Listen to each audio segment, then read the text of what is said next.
Қайырлы таң достар, бүгін кейіпкер бағдарламасында мен сіздермен бірге боламын. Суретшінің бір күндік жоспарымен таныстырамын. Менімен бірге болыңыздар. Сіздерге баршаңызға сәтті күн тілеймін. Қайырлы күн, Мұрат. Қалыңыз қалай? Жақсы, өзіңіз? Жақсы. Бүгінгі сұраққа дайынсыз ба? Әрине.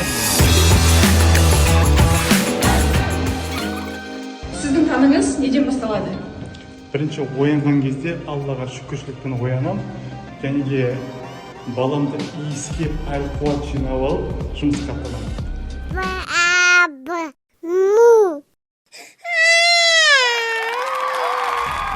Сіздің күніңіз жоспарлана ма, әлде ағымен жүресіз бе? Енді біздер өнер адамы болған жерде жоспар деген бізде көп жоқ, сондықтан ағымен де жүріп кетеміз, кейде жоспарлаймыз әрине. Сіз қиялдар жайбеттерге сенесіз бе? Енді сенгенді әрине өзім жақсы көрем. Мысалға ертегілер немесе мультфильмдерді қарағанды жақсы көрем, сондықтан бұл өте жақсы керемет нәрсе деп ойлаймын. Сіз негізі шабытты қайдан аласыз?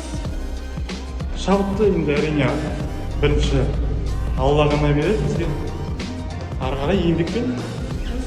Студент Мұрат қандай болды? Студент Мұрат өнерге деген, жұмысқа деген құштар болды.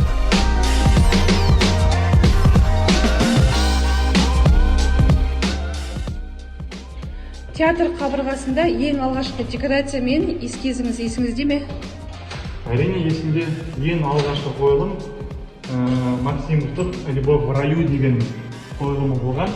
Режиссері Мұхамғали Томанов 2014 жылы қателеспесем наурыз айында қойылды.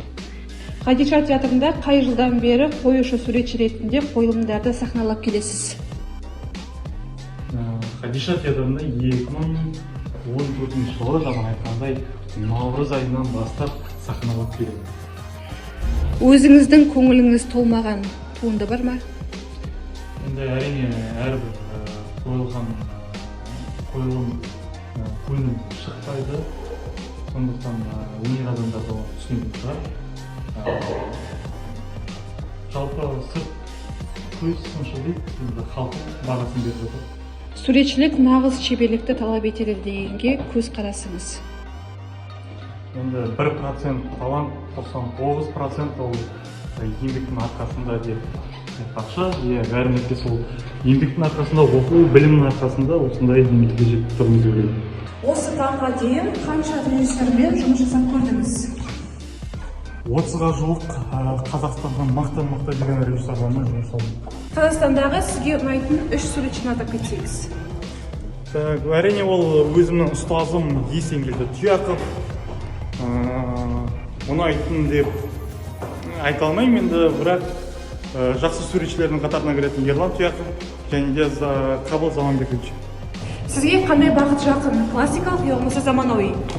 Бір бағытты ұстанамын деп айта алмаймын, өйткені бұл режиссерге де байланысты, жанрға да байланысты.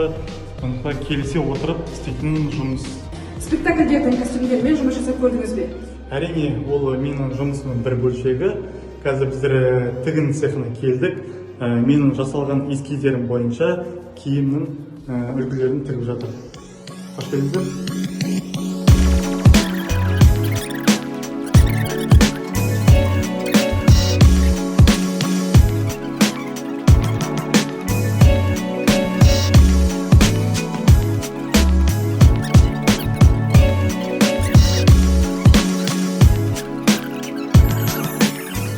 Бір үлкен спектакльді шығару барысында сахнада актерлерді халық көреді.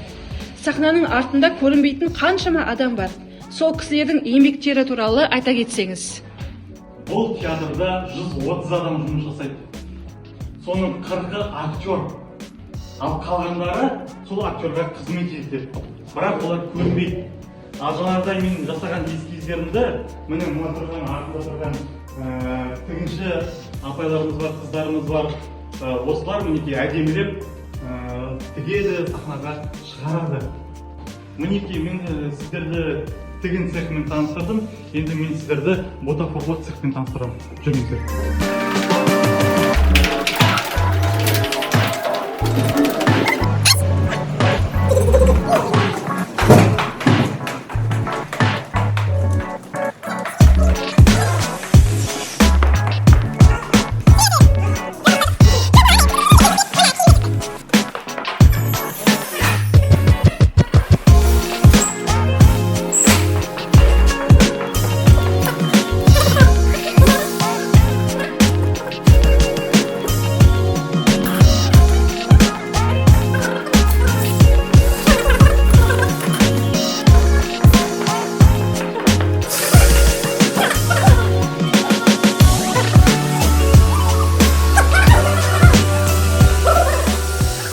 Хадиша театрынан өзге театрлардан шақырту болды ма?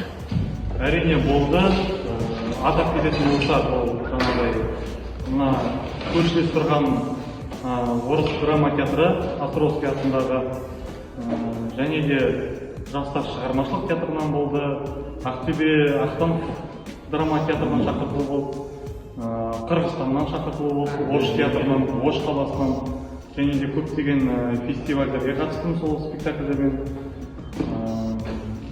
Және де тағы да жеке-жеке театрлардан шақырту болды. Театр қабырғасында қандай жетістіктерге жеттіңіз? 2017 жылы Жәмила қойылымымен Өскемен қаласында Қазақстан Республикасының фестивалі өтті. Және сол қойылымда Жәмила ең үздік қойылым аталды. Сол жылы Атырау қаласында Рахымжан Отарбай фестивалінде Жәңгірхан қойылымымен бірінші орынға иелендік. Және де 2018 жылы Жан Ануймен Юнилердің шығарма шықты.